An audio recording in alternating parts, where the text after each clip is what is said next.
श्लोक के पहले पैराग्राफ में लास्ट में नहीं, कौन सा श्लोक? पहले भाष्य के पहले से लास्ट। अच्छा। अगले वाले में प्रत्याघात बुद्धि के लिए। अगले प्रत्याघात बुद्धि के लिए मन से ठीक और चूसकर महत्व है प्रत्याघात बुद्धि।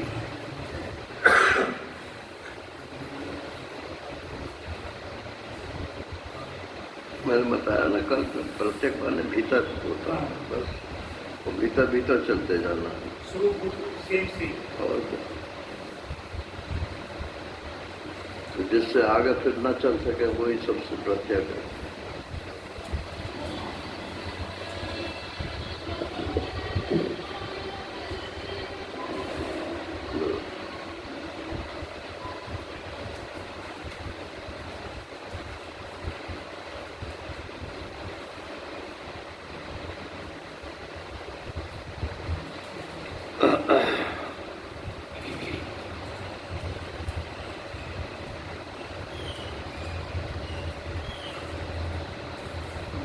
वो तो संस्कृत में भी हिंदी में जो पते लिख दिया है।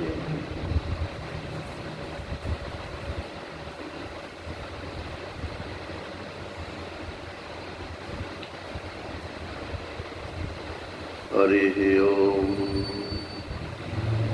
हरि ओम हरि ओम।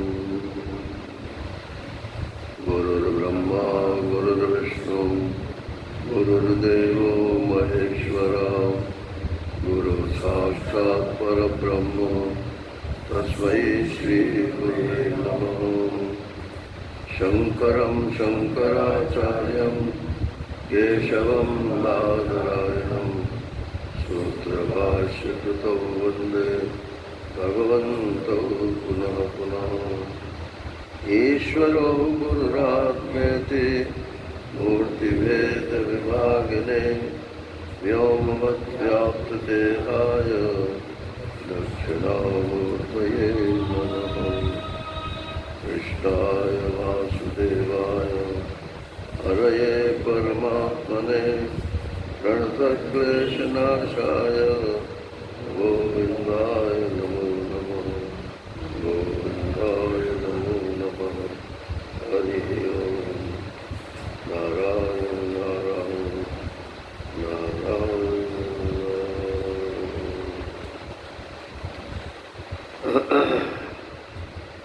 शांति पाठ बोलना। ओम सहनावतु सहनौ भुनक्तु सवीर्यं करवावहै तेजस्विनावधीतमस्तु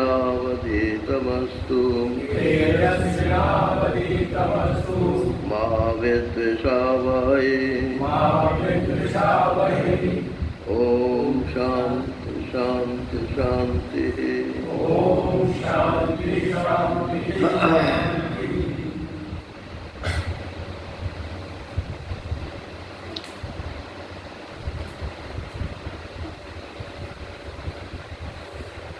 कल 12वां मंत्र दिया था, शब्दार्थ तो कर दिया था,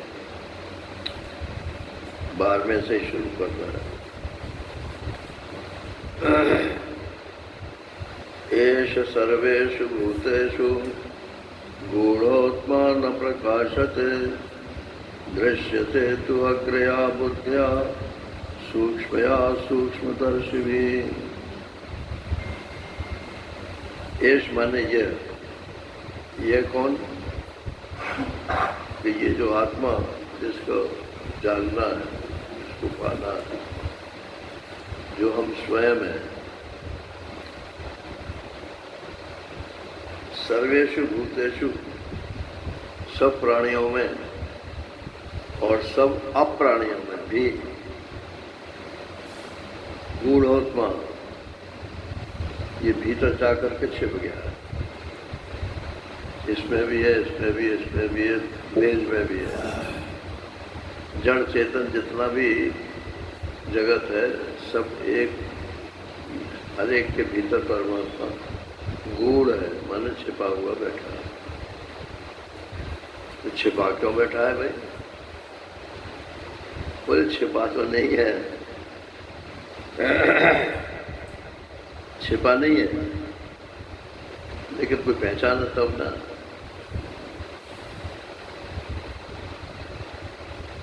आप या मैं ज्यों का त्यों भगवान है, इसको कोई मानेगा? तो इसलिए पहले यही बताते हैं कि अरे इस मटकोटे को अलग करो, फिर इसके भीतर इंद्रियों को अलग करो, फिर मन को अलग करो, मतलब ऐसे सबको अलग करते जाओ, अलग निकाल के दिखाओ, अलग करते जाओ, और आखिर में जो बच जाए वही आत्मा है। तो जो आखिर में बचेगा वो पहले है कि नहीं है? अगर पहले नहीं है तो वो भी मरा हुआ है। तो ऐसे विनाशी चीज को प्राप्त करने के लिए क्यों पुरुषार्थ करें? तो वो तो इस समय भी है और हर वस्तु में है, और हर वस्तु है, लेकिन हमारी बुद्धि नहीं पहचानती। हमें तो गुण बुद्धि हो गई है।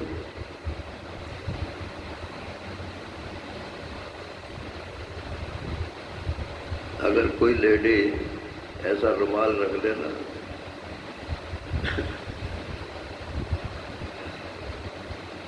तो सब उसकी सहेलियां और सब जो टोकेंगे, अरे ये तो जेंट्स का है, तो लेडीज का क्या है? तो उस पर छापे होने चाहिए, तो छोटा होना चाहिए। ये कहाँ लिखा हुआ है भैया? मेरे पास ऐसे ही चलती का नाम गाड़ी है। एक हर चीज की हमने एक पहचान बना रखी है। अगर आप पहचान छोड़ दो तो सब चौका क्यों ही कर पाते। तो है तो बात यही, लेकिन क्योंकि नहीं जानते हैं या मूर्खता है, इसलिए गूढ़ है, छिपा हुआ, न प्रकाशित है। ऐसे लोगों के लिए वो प्रकाशित नहीं होता, मन कभी भी प्रकट नहीं होता। वहाँ है, मंदिर में है, उसमें है, उसमें है, ये तो सब मान लेंगे, लेकिन अपने भीतर ठन ठन पाल मदन गोपाल। अगर पत्थर की मूर्ति में भगवान आप मान सकते हो तो इस जीवित प्राणी में क्यों नहीं मानते हो? और अगर ये होता है कि भाई हम अपने में मान लेंगे तो हम अभिमानी हो जाएंगे, तो अपने में मत मानो, अपने गुरुजी में ही मानो। लेकिन वहां भी मनुष्य बुद्धि रहती है। बोले हाँ, अपने बेटे में मानो।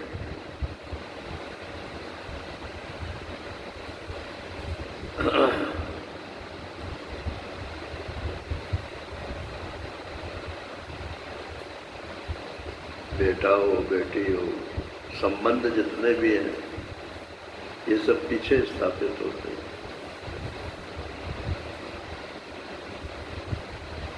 तो गूढ़ोत्मन न प्रकाशित है, प्रकाशित रहता हुआ भी प्रकाशित नहीं होता। तो क्यों प्रकाशित नहीं होता? तो भाष्यकार ने यहाँ पंक्ति लिखी है, दर्शन श्रवणादि कर्म अविद्या माया छन्न।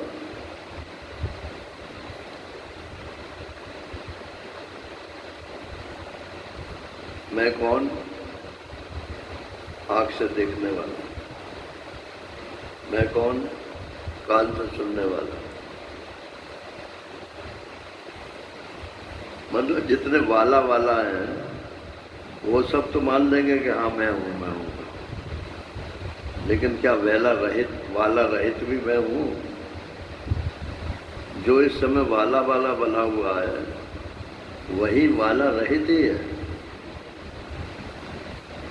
अब रामायण में तो आप पढ़ लेते हो, बिन पग चले सुने बिन काना, तन बिन कर्म करे विदनाना। आनंद रहित सकल रस भोगी, बिन वाणी बक्ता बढ़ जोगी। खूब पढ़ते हैं और उपनिषद के मंत्र का अनुवाद है, श्वेताश्वतर उपनिषद की श्रुति का है।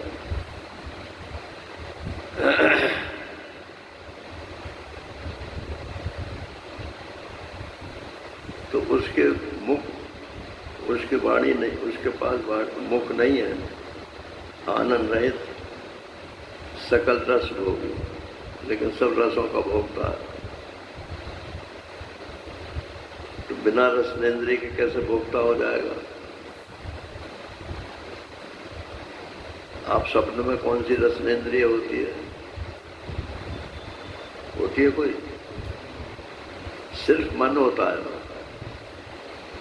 और मन से ही सब कुछ हो जाता है। ऐसा ही है जागृत में भी।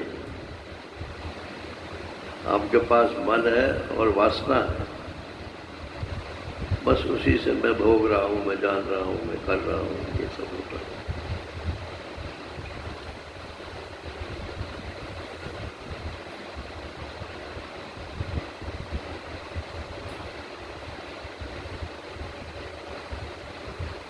तो अविद्या माया छन्न, देह को मैं मेरा मानना, ये अविद्या है। और अस्थि भांति प्रिय नाम और रूप, ये 5 चीजें हर चीज हर वस्तु में मौजूद है। क्या क्या बोला? हाँ? और नाम रूप। अस्थि माने है, भांति नहीं है, भांति है, प्रतीत होता है। और प्रिय है, इसका कुछ न कुछ उपयोग है। और ये इसका नाम रुमाल है, और ऐसा चौकोट इसका रूप है, या सफेद इसका रूप है। ये 5 चीजें हर चीज में मौजूद है। अस्थि भांति प्रिय नाम और रूप। अस्थि भांति प्रिय तो ब्रह्म के गुण हो गए और नाम रूप माया के गुण। हाँ, लेकिन हमें तो डिजाइन चाहिए। तो अस्थि भांति प्रिय तो समझ मतलब जानते नहीं, और नाम और रूप में ही अटके हुए। अब लड़की देखना चाहोगे, क्या देखोगे? नाम और रूप ही तो देखोगे, और क्या देखोगे? भोली भाली शक्ल के होते हैं जल्लाद भी, उस समय तो जो है ऐसे बुढ़िया बन के बैठेगी जैसे कुछ जानती न हो।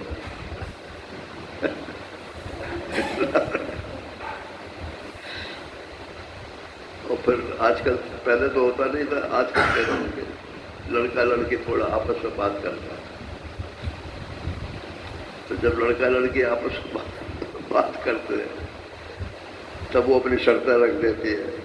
वो तो बेचारा शर्त नहीं रखता, क्योंकि वहां तो लेने वाला है ना, नीचे देने वाला ऊपर होता है। देखो जी, तुम्हारी 4 बहनें हैं, मैं कब तक किसकी करती रहूंगी, इसलिए पहले मकान खरीद लो आप।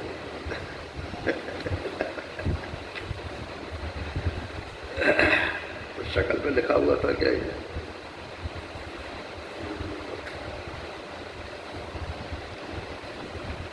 नारायण। तो ये अविद्या और माया,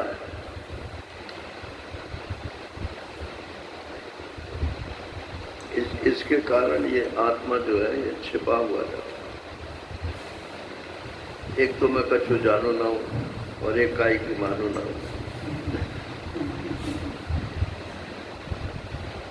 कोई राजा की लड़की थी, तो वो कहती थी, बड़ी विद्वान थी, तो बोले मैं मूर्ख से शादी नहीं करूँ। अच्छा भाई, वो एमए पास है लड़का, एमए पास होने से क्या होता है? जितना मैं जानती हूँ लगभग उतना तो जाने। तो मैं इंटरव्यू लूँगी उसका।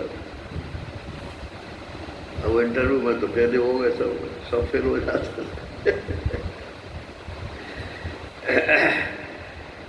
अब पिताजी बड़े परेशान हैं। उन्होंने कहा भाई कुछ तो अपनी शर्त ढीली करो, नहीं तो पारी रह जाओगे, मैं घर पे कब तक बिठाए रखूँगा। तो बोले देखो मेरे में 100 गुण है,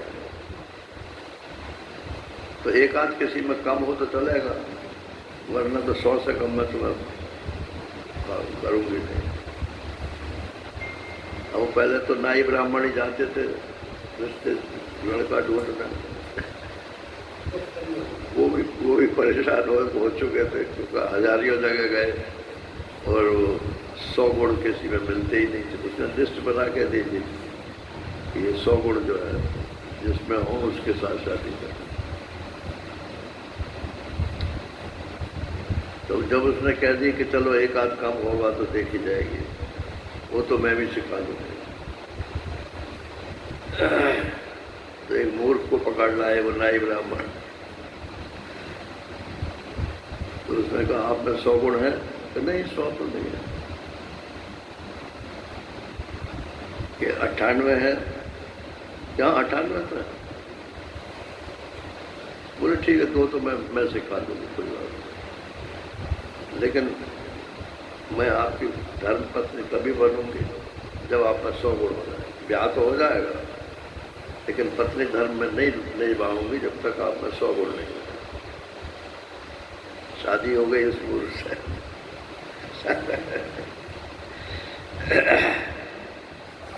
अब जब वो एकांत में मिले तो उन्होंने कहा देखो जी, आप में 2 गुण नहीं है ना, तो पहले ये बताओ वो कौन से 2 गुण नहीं है, तो पहले मैं सिखा लूँ उन 2 गुणों को, तब फिर हम आगे का कार्यक्रम शुरू करेंगे। लड़का बोला कि भाई अब तो हो गई शादी, अब कम है तो और ज़्यादा है, तो क्या उसके तो कुछ था ही नहीं, मूर्ख था वो तो। नहीं तो मेरी प्रतिज्ञा है। जब उसने बहुत कहा सुनी करी तो बोले अच्छा सुनो, मेरे में बाकी सब गुण है, बस 2 ही अवगुण है। एक तो कछु में जानू ना हूँ और एक काई की मानो ना हूँ।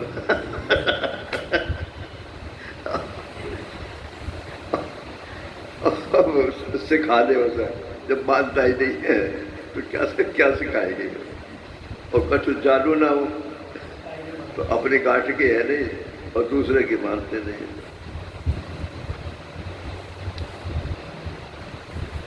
तो यही माया और अविद्या है।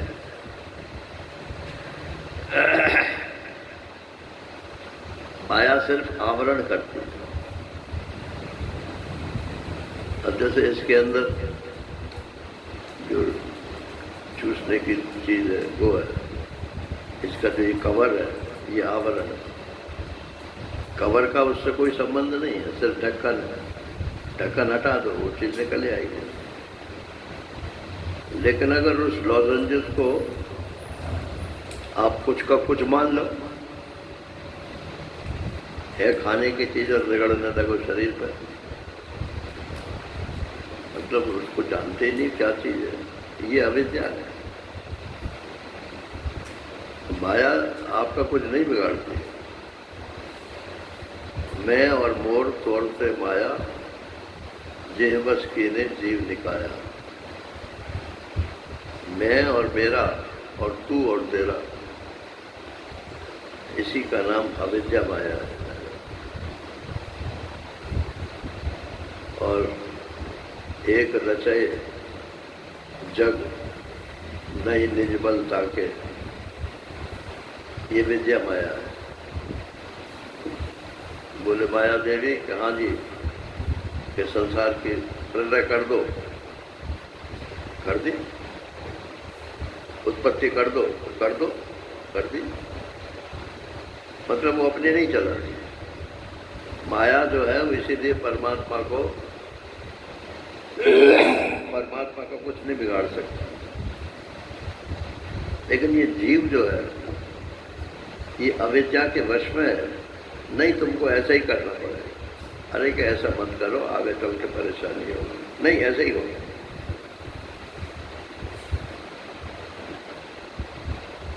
आज जिन भाइयों में मतलब साथ साथ एक ही परिवार में पैदा हुए,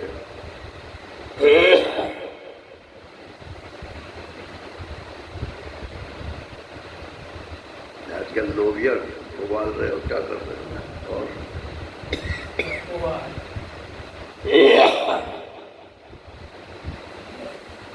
सारे में गंदे बन रहे हैं।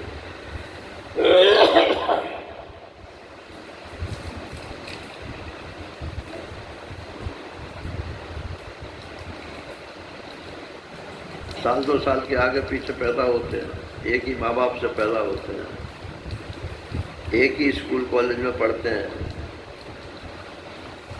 और जाने क्या होता है कि जहाँ ब्याह हुआ तो तू और मैं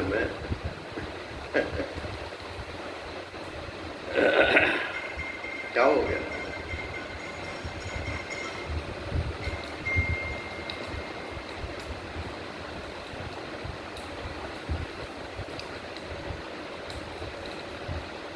ना यही है अविद्या माया।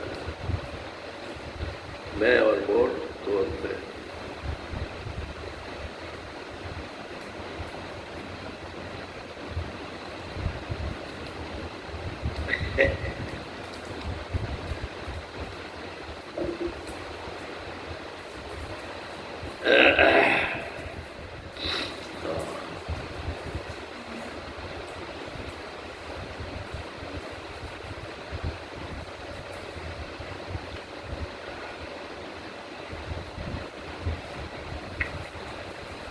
इससे ढका हुआ है।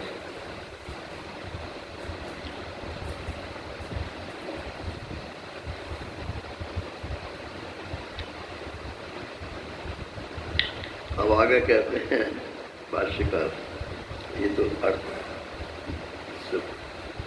मंत्र से इसका कोई संबंध नहीं है। भाष्यकार कहते हैं आहो, अरे अपना आक्रोश प्रकट करते हैं। ये माया बड़ी विचित्र है, गंभीर है, दुर्गम है, विचित्र है। संसार के सभी जीव परमार्थ स्वरूप शुद्ध होने पर भी और शास्त्र और आचार्य के द्वारा वैसा बोध कराए जाने पर भी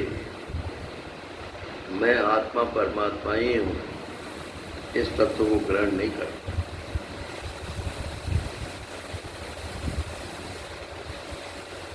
पहले तो शरीर से भिन्न ही आत्मा को नहीं मानते। अगर शरीर से भिन्न करके आत्मा को पहचानना तो परमात्मा होने में देर थोड़ी लगती है। लक्षण तो एक ही है दोनों।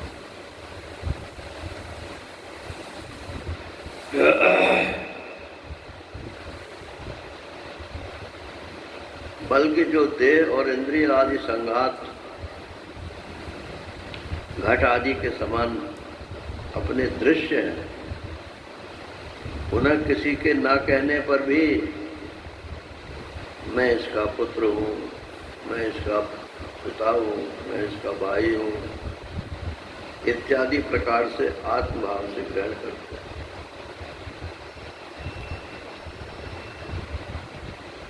बोले ये तो संबंध काटने की बात हो गई। काट नहीं रहे हैं। यहाँ जो मन हमारा फंसा हुआ है, इस मन को इसमें से निकाल रहे हैं। और मन को कहाँ लगा रहे हैं? भीतर आत्मा। बाहर जो है वो तो है ही, रहेगा ही।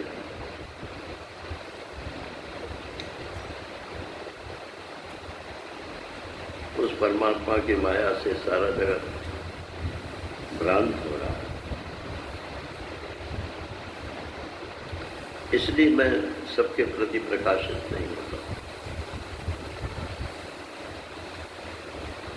अब कहते हैं ननु मन ऑब्जेक्शन। आपत्ति इसमें यह है कि एक तरफ तो आप कहते हो कि मत्वा धीरो न शोचति, इस परमात्मा को जान करके पर शोक नहीं करता। और यहाँ कहते हैं कि न प्रकाशित है, छिपा हुआ ये प्रकाशित नहीं होता। तो अगर प्रकाशित होता ही नहीं है तो हम इसको जानेंगे कैसे, और जानेंगे नहीं तो फिर शोक वो नष्ट कैसे होगा। इसका उत्तर देते हैं कि असंस्कृत बुद्धे अविज्ञत्वात् न प्रकाशन। जिसकी बुद्धि संस्कृत नहीं है, संस्कृत भाषा नहीं है, शास्त्र और आचार्य से बताए हुए रास्ते को, वस्तु को जैसे का तैसा नहीं जानते और उल्टे तर्क करके उसको काट देते हैं। जो सिद्धांत है वहीं से शुरू करेंगे। आत्मा तो अद्वितीय है ना सर, हाँ आत्मा, तो फिर ये अज्ञान कहाँ से आया? पहले अज्ञान मान लो, फिर उसको हटाने की कोशिश करो जो साधन बताया, तब तुम्हें ज्ञात होगा कि ये मैं अद्वितीय हूँ। और पहले ही अद्वितीय मान लोगे तो फिर उल्टी गाड़ी चल जाएगी, जहाँ से चले थे वहीं रहोगे, आगे नहीं बढ़ोगे।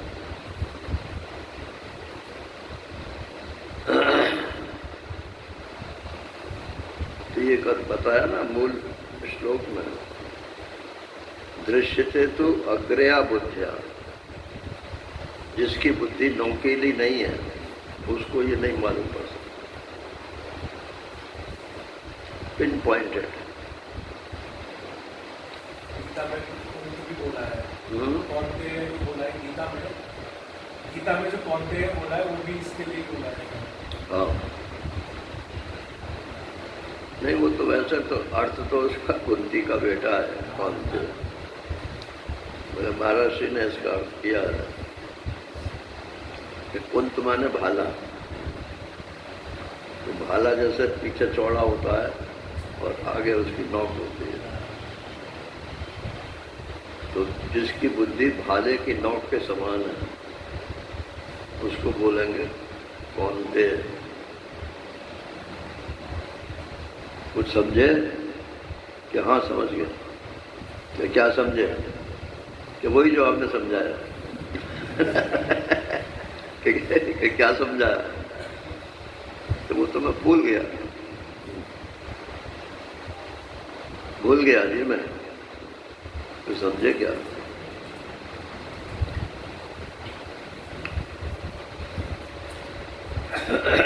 अग्रया बुद्धिया, रबिश को बुद्धि छोड़ दे और जो बात असली चीज है उसको पकड़े। सूक्ष्म आत्मा परमात्मा की बात करने लगो तो श्रोताओं को नींद आने लगती है, और गाने बजाने की या कोई और चुटकुलेबाजी की बात करो तो सबकी आंखें छोड़ जाती हैं। बुद्धि को मोटी मोटी बात करने की आदत पड़ी हुई है, सूक्ष्म वस्तु को ग्रहण करने की तैयारी नहीं है। और जिनकी तैयारी भी है, नींद तो नहीं आती है लेकिन बुद्धि मोटी है, तो वो प्रति प्रश्न नहीं कर सकते। श्रवण है, श्रवण के बाद मनन है ना, तो श्रवण तो गुरु कराएगा, शास्त्र के अनुसार बता देगा आपको, लेकिन आपकी बुद्धि अगर मोटी है तो उस पर विचार नहीं कर सकते। विचार करने के लिए बुद्धि बारीक होनी चाहिए, सूक्ष्म, एक एक शब्द के ऊपर विचार करना चाहिए। इसमें हमारा जो भाष्य है ये बहुत सहायक है मनन में, क्योंकि भाष्य माने सिर्फ ये नहीं होता है कि शब्द का क्या अर्थ है। गीता प्रेस वाले जो हैं ये तो भाष्य नहीं करते, ये तो शब्दार्थ करते हैं।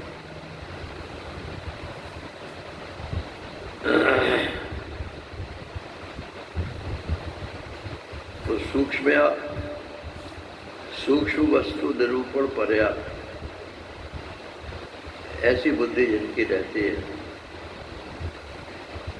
वो सूक्ष्मदर्शी, शरीर से परे इंद्रियां, इंद्रियों से परे मन, मन से परे बुद्धि, बुद्धि से परे आत्मा, ये परे परे परे माने स्थूल से सूक्ष्म की तरफ चलते चले। सूक्ष्मता की जो पराकाष्ठा है उसी का नाम आत्मा है।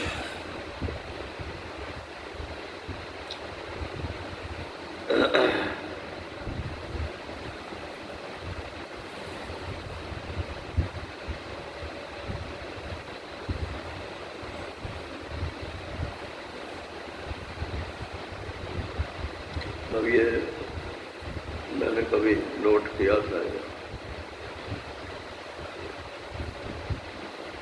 दृश्यते है ना, दृश्यते तो अग्रया बुद्धिया, बुद्धि अग्रिम हो, अग्र हो और सूक्ष्म भी हो, लेकिन उससे आपको दिखेगा क्या, अनुभव क्या हो? तो ये सात कक्षाओं में इसका अनुभव हो।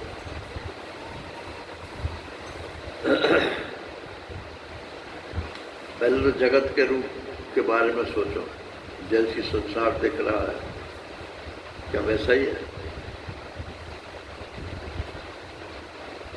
ये तो वैज्ञानिक भी नहीं कहेंगे कि वैसा ही है, लेकिन वो चूंकि व्यवहार पर जोर देते हैं इसलिए वो उसके भीतर घुसते नहीं हैं।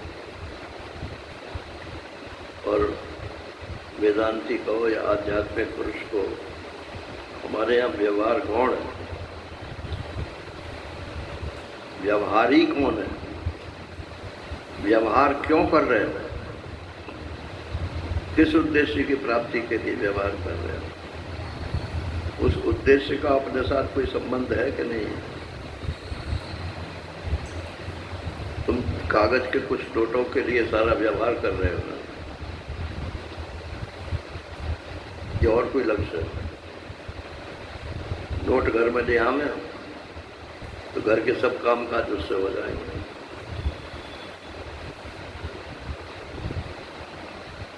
सारा झगड़ा नोटों का है। तो जब हमारी बुद्धि यदि सूक्ष्म है, विचारशील है, तो यहाँ से हम उपराम होने लगे। AP सिंह जी की गाड़ी बंद हो जाएगी फिर। घबरा मत, बंद नहीं होगी, क्योंकि जो प्रारब्ध है वो जबरदस्ती आपको लगा देगा, लेकिन तैयारी रखो। अरे एक दिन छूटना तो सभी कुछ है ना। कितने साल के हो गए, कितनी उम्र हो गई? अब तो साहब 78 में स्टार्ट है। 78? तो 80 के पेटे में तो आ ही गए। अब तो आपको अपना मन खींचना चाहिए। मैं उपदेश नहीं कर रहा हूँ, एक बात समझाने के लिए कह रहा हूँ। तो अगर सूक्ष्म बुद्धि वाला है तो ये सोचेगा कि आखिर मैं कब तक इन कागज के नोटों के पीछे चक्कर में काटता हूँ, न खा सकूँ, न पहन सकूँ, न किसी के पास उठ सकूँ, न कुछ विचार कर सकूँ, न पूजा पाठ कर सकूँ।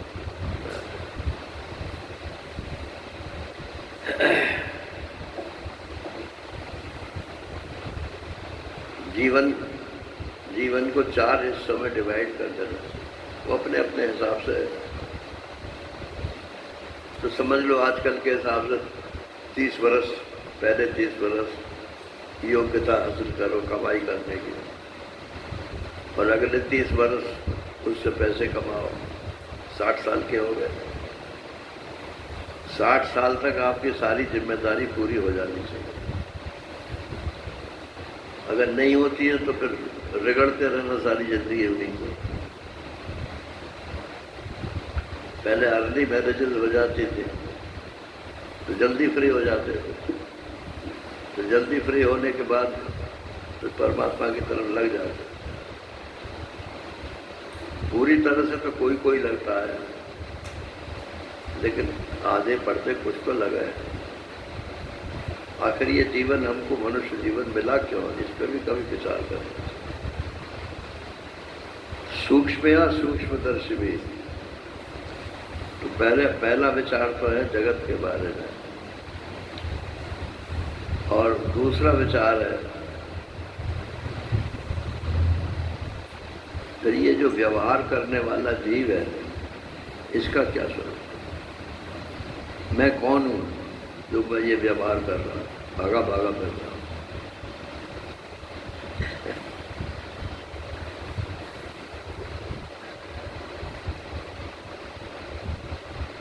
है तो जरा बात गंदी से, मगर बात समझ में आ जाएगी। एक आदमी बैल बेचने गया, अब बैल तो मरियल टाइप का था, तो जो बैल खरीदते हैं ना, तो वो पूंछ पे हाथ रखते हैं उससे। अगर उसमें जान है बैल में, तो पूंछ पे हाथ रखते ही जो है बिदकेगा वो और जान नहीं है तो वो बस यहीं पड़ा रहेगा। तो उसने क्या किया कि उसके गुदा भाग में मिर्च डाल दी।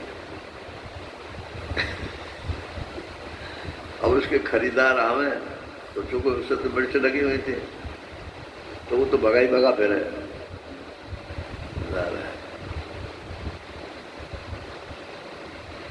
तो लोगों ने कहा भाई बैल तो बहुत बढ़िया है, बहुत एक्टिव है, तो खरीद लिया।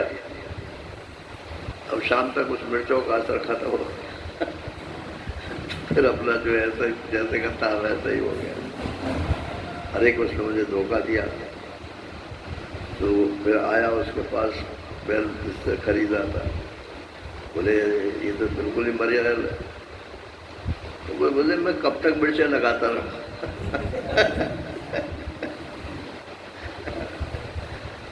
तो क्षमा करना प्रभु, सबके मिर्चें लगी हुई है, सब भाग रहे इधर से उधर से।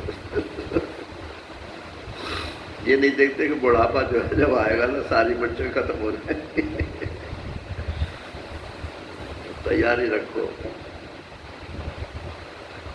अभी तो मैं जवान हूँ। कोई फिल्मी गाना है, अभी तो मैं जवान हूँ।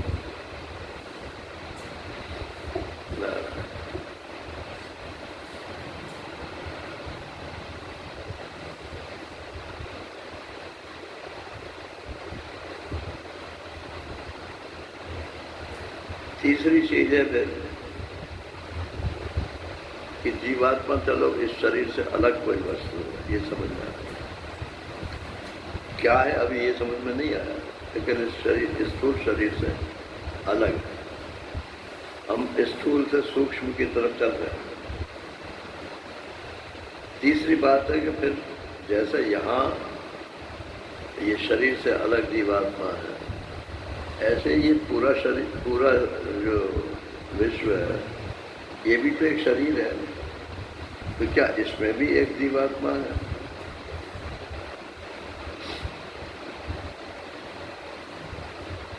है कि नहीं?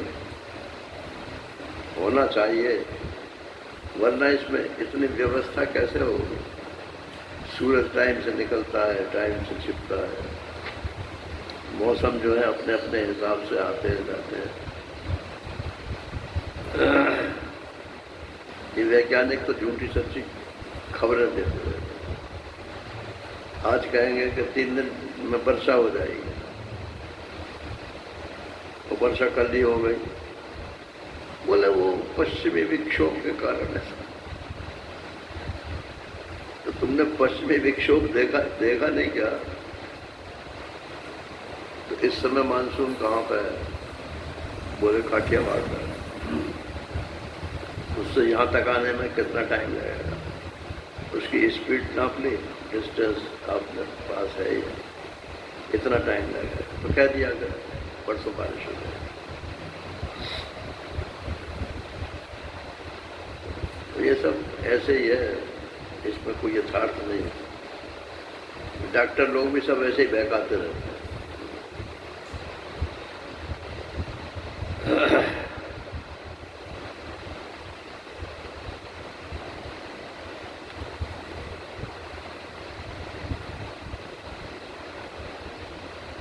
अनुमान प्रमाण नहीं होता है। अनुमान प्रमाण तब होता है जब वो प्रत्यक्ष के अनुसार उसका ज्ञान हो। अगर 3 दिन की आप अनुमान लगा रहे हो तो 3 दिन में हो जाए तब तो वो ठीक है अनुमान, और नहीं हुआ और 10 कारण आपने बता दिए क्यों नहीं हुआ, तो बताया ही कि वो क्या करते हो।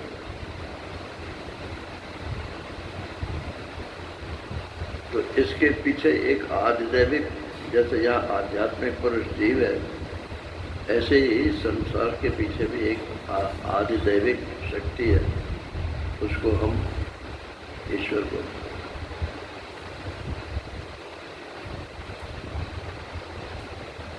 अब वो आदिदैविक और ये आध्यात्मिक, ये दो हैं कि एक ही है? ये आगे बढ़ रहे हैं ना, धीरे धीरे इस पे विचार करते हैं। तो आप पुराणों को पढ़ोगे, सुनोगे, पढ़ोगे तो दो है, यही आपको,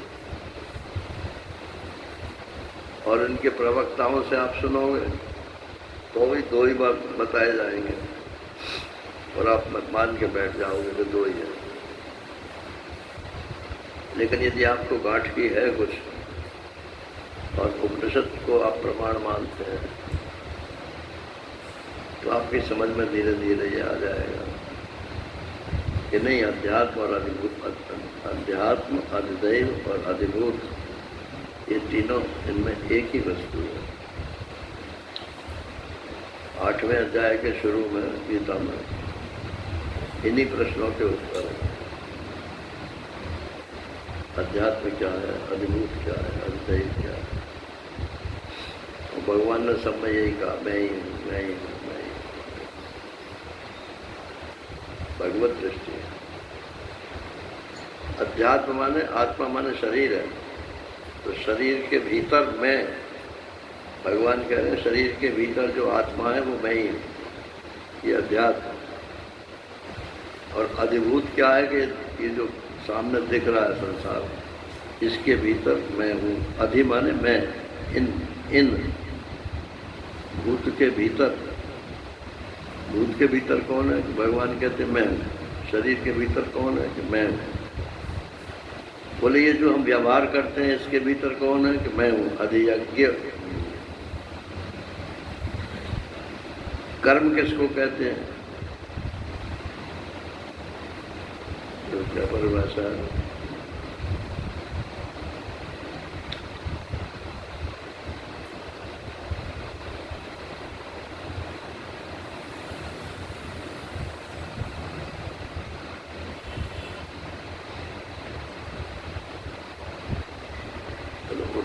श्लोक 8वें अध्याय है आपके पास। 8वें अध्याय का 3रा शुरू, जो उत्तर शुरू है।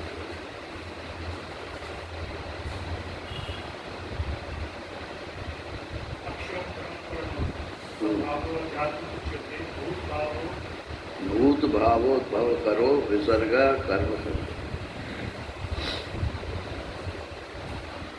पहले तो सृष्टि नहीं थी, फिर सृष्टि हो गई।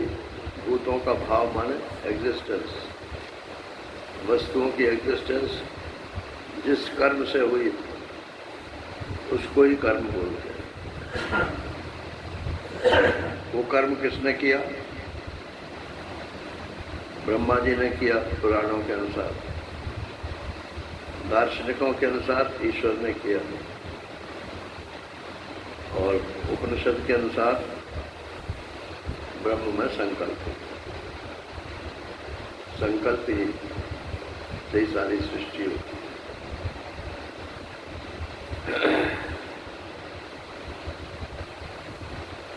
तो ये अध्यात्म, अधिदैव, अधिभूत, ये तीनों एक ही चीज है।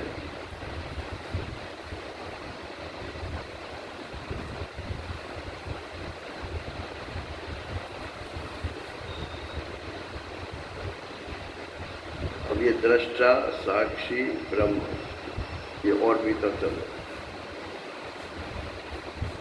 इन तीनों को देखने वाला कौन है, जानने वाला वाला कौन है? उसी को दृष्टा बोलते हैं। और वाला को भी देखने वाला कौन है? उसको साक्षी बोलते हैं। और जो सब शरीरों में साक्षी एक है, उस एक साक्षी को ब्रह्म बोलते हैं। अब इसके आगे विचार की कोई गति नहीं।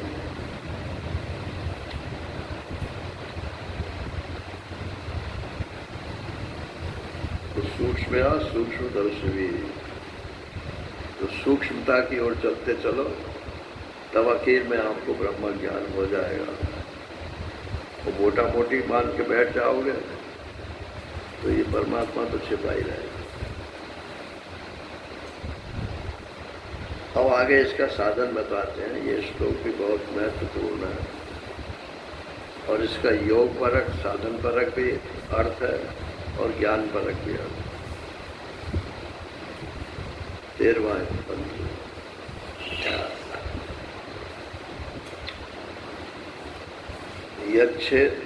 यच्छेदवान् मनसि प्राज्ञो तद्यच्छेद ज्ञान आत्मनि, ज्ञानम आत्मनि महति नियच्छेद तद्यच्छेद शांत आत्मनि।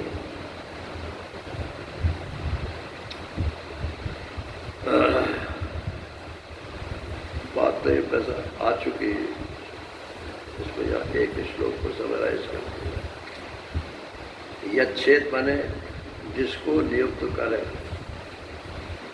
किसको? वांग मनसी,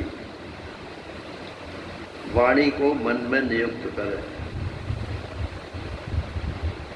माने वाणी के ऊपर मन का कंट्रोल रखे। क्या चीज बोलनी चाहिए, कब बोलनी चाहिए, क्यों बोलनी चाहिए, किसके प्रति बोलना चाहिए, अगर ये ख्याल नहीं होगा तो कहीं ना कहीं फंसोगे।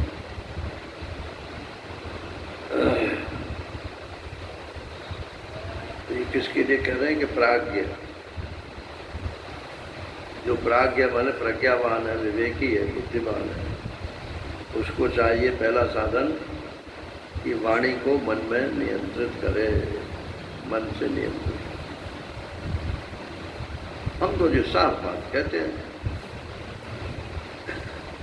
तो साफ बात कहना कोई तुम्हारी जिम्मेदारी है।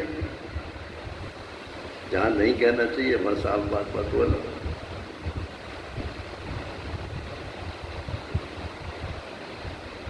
यहां तक लिखा है स्मृति ग्रंथों में, पुत्र अगर गलत रास्ते पे जा रहा है तो उसको भी आप सिर्फ दिग्दर्शन करावें, ये नहीं कि उसकी शिकायत पुलिस में कर जाओ।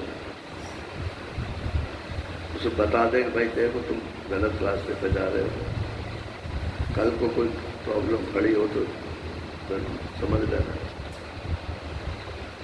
समझाना चाहिए उसको।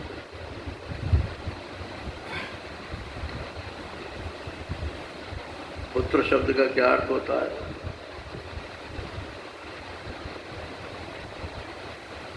बताइए नारायण, कोई भी बताओ, पुत्र माने क्या होता है?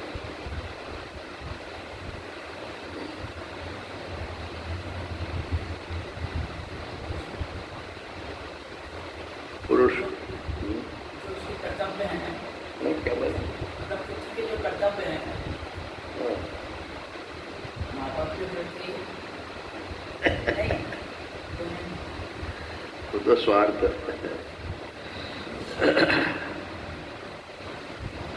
कर्तव्य की बात नहीं। पिता को जो नरक से बचावे, पुम नाम नरक का है, पुरुष को नरक से बचाने वाले का नाम पुत्र होता है। पुम नाम नरकात् त्रायते, उससे जो रक्षा करे।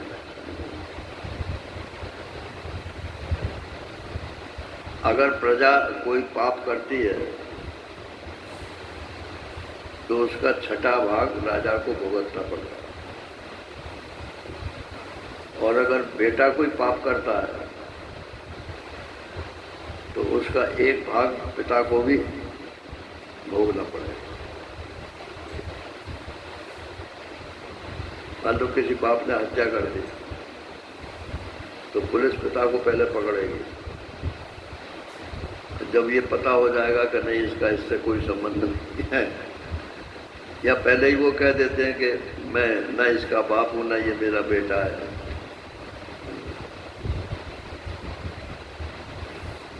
मुंबई में एक बेटा जो था वो थोड़ा गड़बड़ हो गया। बाप तो पैसे वाला था, तो वो चाहे जिससे कर्जा ले लेता। गड़बड़ माने वो जुआ खेलता था, वेश्याओं में भी जाता था, सब जगह पैसे चाहिए। तो पिता के नाम पे वो उधार दे देता था। तो लोग दे देते थे कि भाई बड़े बाप का बेटा है, पैसा तो लौट के आ ही जाएगा। अब एक जगह वो चोरी में फंस गया, मतलब उधार मिला नहीं और बाप ने दिया नहीं, तो जेल में बंद हो गया। इधर बाप भी परेशान था क्योंकि जो उधार देते थे वो बाप कब से कहते थे जी क्या हम क्या जाने, हम तो आपको जानते हैं, आपकी वजह से हमने उधार दिया। तो उसने फिर कोर्ट में ये हलफनामा दे दिया कि ये मेरा बेटा नहीं है, आज से कोई इसको मेरे बेटे की तरह से ना माने। गजट हो गया। अब वो जेल में पकड़ा गया, उधार बंद हो गया उधर। अब वो जेल में बंद हो गया तो बड़े आदमी की तो भाई सब जगह, बड़े आदमी माने पैसे वाले की सब जगह पहुंच होती है। तो वहाँ जेलर ने जो है उसको सेठ को फोन किया कि तुम्हारा लड़का जेल में बंद है, उसकी जमानत करवा लो। तो महाराज जी सुनाते थे कि वो आया मेरे पास, उसका मुंह लटका हुआ था। तो मैंने कहा कि क्या बात है भाई, कि आज क्यों मुंह लटका हुआ है? बोले महाराज आपका वो जो पोता है वो जेल में है, अब उसकी जमानत कराने में जा रहा हूँ, आप आशीर्वाद दो जमानत हो जाए। तो बोले सेठ जी आपने तो पहले ही उसको अपना बेटा मानने से इनकार कर दिया था। कि हाँ कागज में तो कर दिया था, लेकिन आखिर है तो मेरा बेटा ही।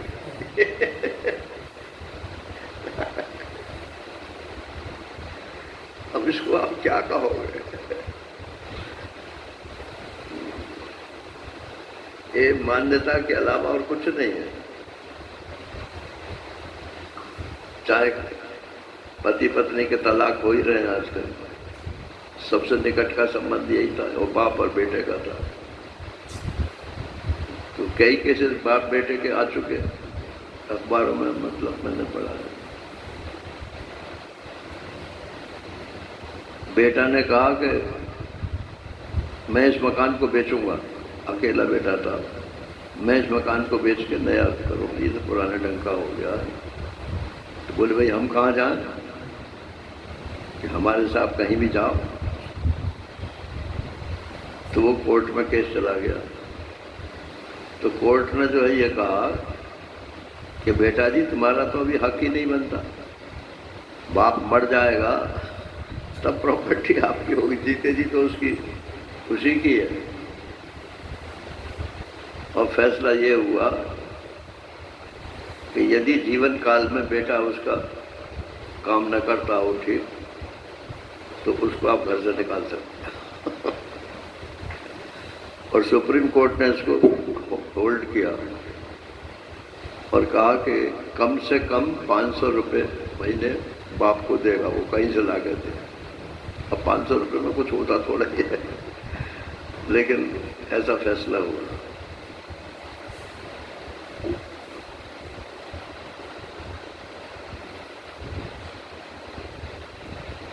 तो भाई जी वाणी को मन के अधीन कर और मन को तद यच्छेद ज्ञान आत्मनि, मन को बुद्धि के अधीन कर। क्या जिस तरफ आपको चलना है उसी तरफ का संकल्प विकल्प मन करता है या दूसरी तरफ का करता है? आपको चलना तो मोक्ष की तरफ है और संकल्प विकल्प ये हो रहा है कि आज हम ये और बिजनेस कर रहे हैं, ये और बिजनेस कर रहे हैं, ये और बिजनेस कर रहे हैं। तो आपका कंट्रोल नहीं है मन के ऊपर इसका। तो वाणी को मन के ऊपर कंट्रोल, मन के कंट्रोल में करो और मन को बुद्धि के कंट्रोल में करो। और बुद्धि को ज्ञानम आत्मनि महति। आपकी बुद्धि जो है एक छोटे से इस शरीर में बंद है, शरीर भी छोड़ो, एक खोपड़ी में बंद है। क्या इतनी बुद्धि है संसार में?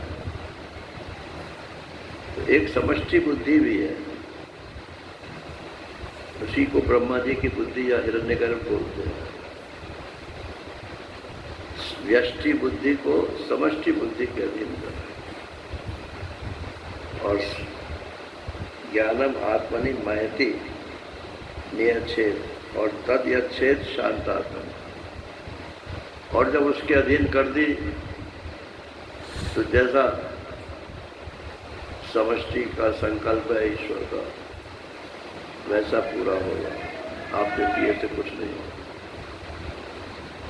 छोड़ दो। नहीं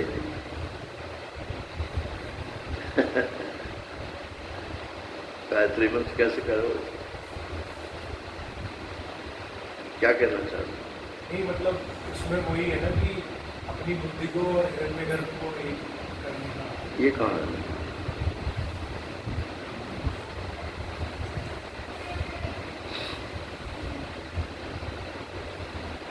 ये तो आपको जिसने बताया होगा उसने अर्थ बता दिया होगा।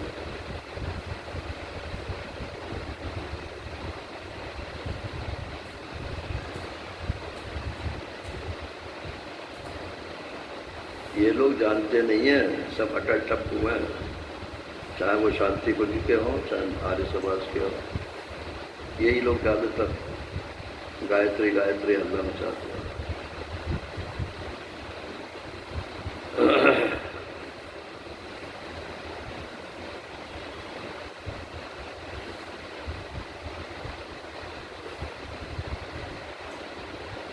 धियो यो न प्रचोदयात्, ये है वो हमारी बुद्धि को प्रेरित करे। वो हमारी बुद्धि को प्रेरित करे। या ये थोड़ी कह रहे हैं प्रेरित करे माने करें तो हम, करता तो खुद ही बने हुए हैं, लेकिन प्रेरित वो करें। कर्म से उपरामता नहीं है उसमें। और जब हम कहते हैं कि बुद्धि को समष्टि बुद्धि में लीन कर, छोड़ो अपना संकल्प, सब छोड़ो, तो दोनों को एक नहीं करना चाहिए। वो कर्म के लिए है और ये ज्ञान के लिए है। गायत्री से आज तक किसी को ज्ञान नहीं हुआ, हमें कैसे हो जाएगा? संन्यास लोगे तो गायत्री छोड़नी पड़ेगी। क्यों जी? अगर गायत्री इतनी इम्पोर्टेंट है तो सन्यासी के लिए क्यों छुड़वा देते हैं? बोले ओम भूर्भुवः स्वः। आपकी वासना तो भूर्भुवः स्व में है। जितने प्लॉट खरीद सको उतने प्लॉट खरीद लो, यही तो भू है। और क्या है? जमीन। और नहीं तो मर करके पितर बन जाओ, पितृलोक में हम पहुंच जाए, ये भुवः हो गया। और नहीं तो कर्म करके हम स्वर्ग में चले जाए। और गायत्री का क्या है? भूर्भुवः स्वः, यही तीन उसके अर्थ है। ये तो कर्म के लिए है।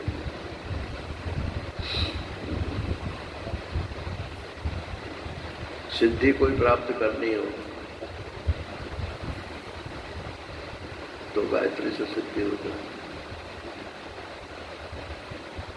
अभी कल ही तो आया था, ना विरतो दुश्चरिता न शांतो न समाहिता न शांत मानसो वापी प्रज्ञा ने नहीं न मापया। तो न अशांतो मानसो वापी, जिसका मन अशांत है वो इस आत्मा को प्राप्त नहीं कर सकता। तो मन को तो अशांत क्यों कि कुछ करें कुछ पाएं, कुछ करें कुछ पाएं। जब तक ये संकल्प विकल्प रहेगा तब तक शांति नहीं मिल सकती, आत्मा का ज्ञान नहीं।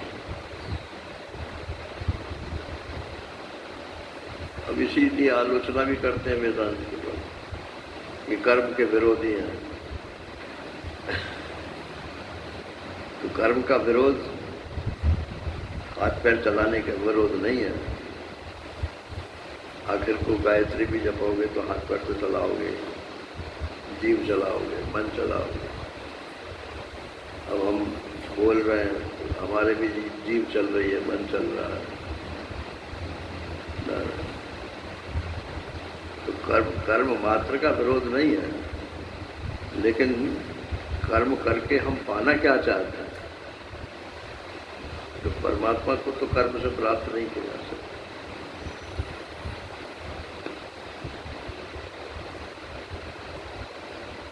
कर्म का फल कर्ता को प्राप्त होता है और कर्ता सीमित है, इसलिए सीमित फल ही प्राप्त करें। अनंत फल को ग्रहण करने योग्य नहीं।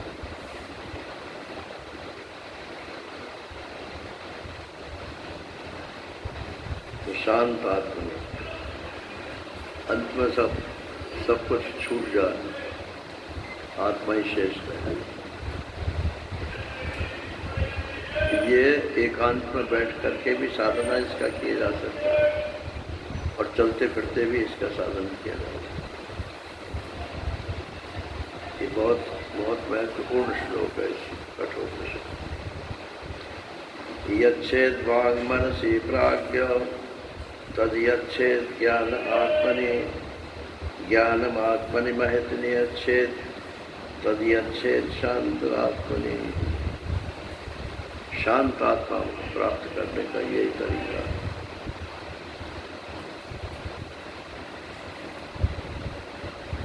समय भी पूरा हो गया।